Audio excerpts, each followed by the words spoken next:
السلام عليكم ورحمة الله وبركاته. ازيكم يا حبايبي؟ عاملين ايه؟ النهاردة ان شاء الله هنعمل مع بعض شاور الاستحمام. ده جبناه من محل المنظفات. ده شاور الاستحمام.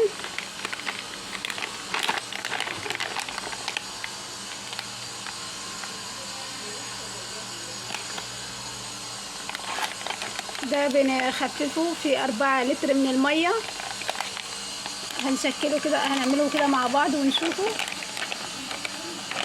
ده بالظبط زي البريل اللي احنا بنجيبه بتاع المواعين.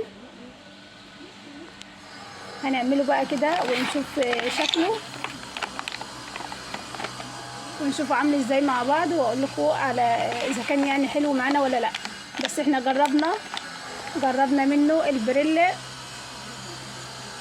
والبرسيل بتاع الهدوم بتاع الغسيل، والاتنين حلوين جدا.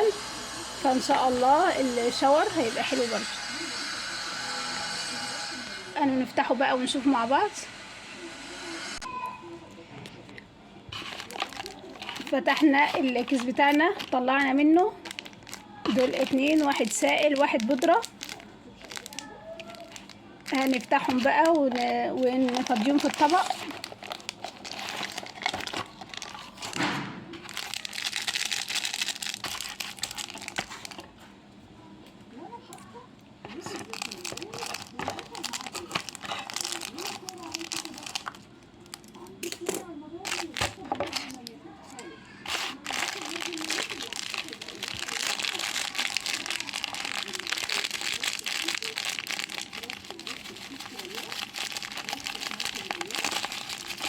ده موفر جدا.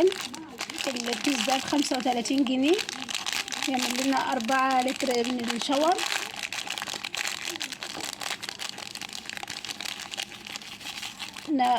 اللتر الجيركن لتر ونص عند بتاع المنظفات ب40 جنيه اللتر ونص. احنا هنعمل 4 لتر ب35 جنيه.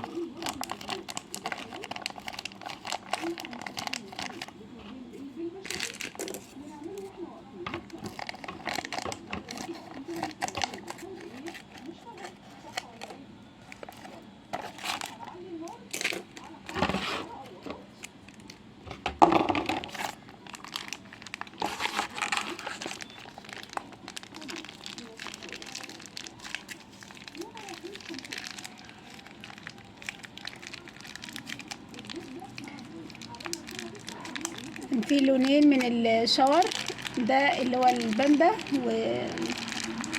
وفي كيس تاني لونه موف.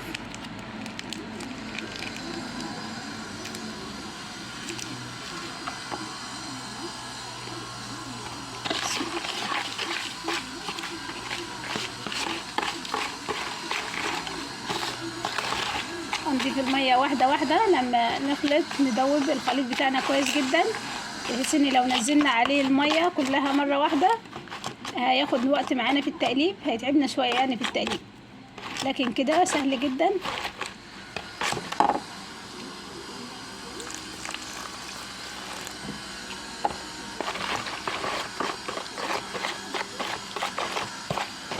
لكم ريحته حلوة جدا.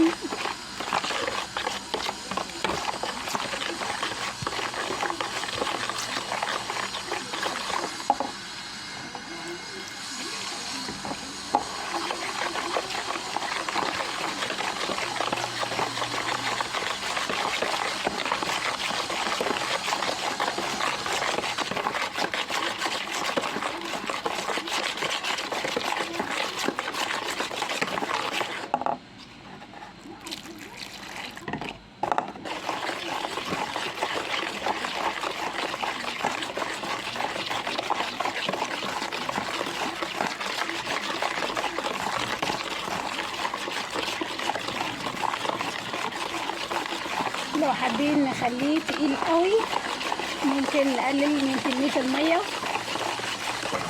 لكن ما نزودش على ال4 لتر. لو مكتوب عليه 4 يبقى 4 بس، ما نزودش اكتر من 4 عشان يبقى مركز معانا وتقيل.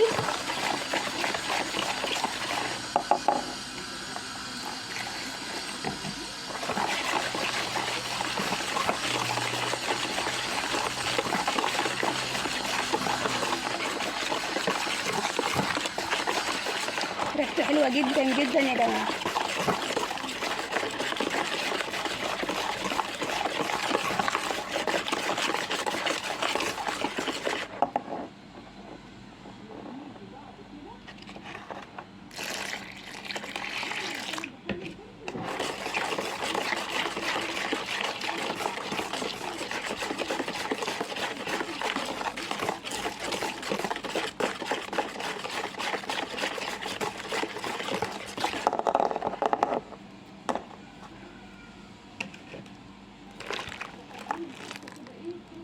كده ضفت 2 لتر من المية.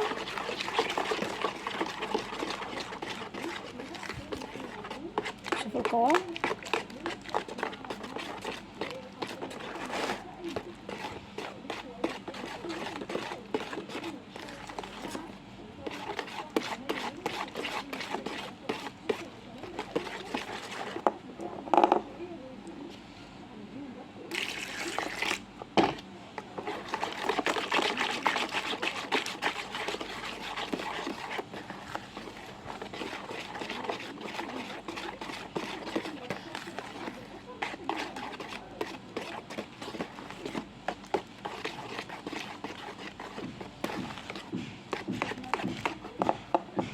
شكله حلو جدا وريحته جميلة.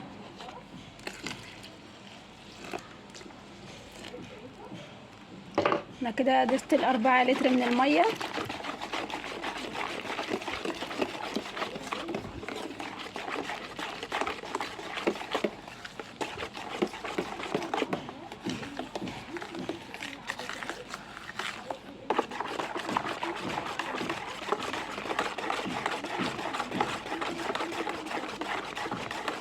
كده يعتبر الشاور بتاعنا جاهز.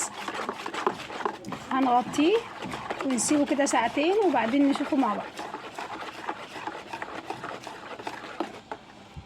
نجهز بقى يعني الجركن اللي هنعبي فيه ونشوفه كده بعد ساعتين يكون القوام بتاعه تقل.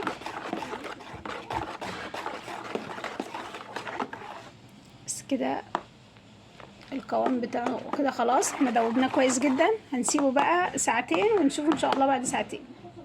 هنغطيه بحيث ان الريحه بتاعته كده ما تروحش، ونشوفه ان شاء الله بعد ما يكمل ساعتين. الشاور بتاعنا بعد ما سيبناه ساعتين بقى بالقوام ده. ده اقول لكم ريحته حلوه جدا جدا. انا عملته بغسل ايديا 3-4 مرات. الريحه في ايدي مش عايزه تروح. ريحته حلوه جدا. هنعبيه بقى في الازايز او عندنا جركن شاور نعبي فيه.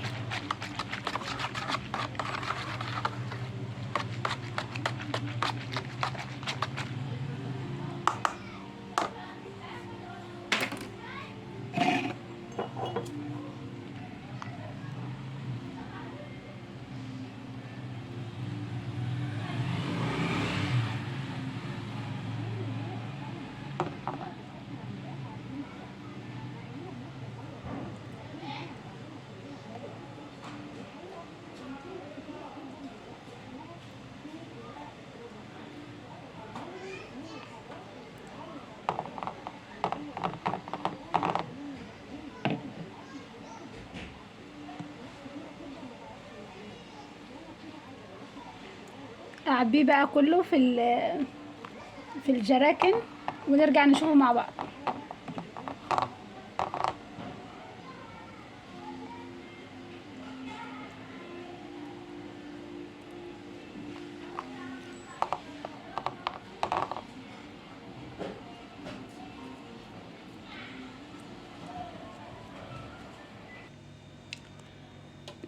دي كمية الشاور بتاعتنا.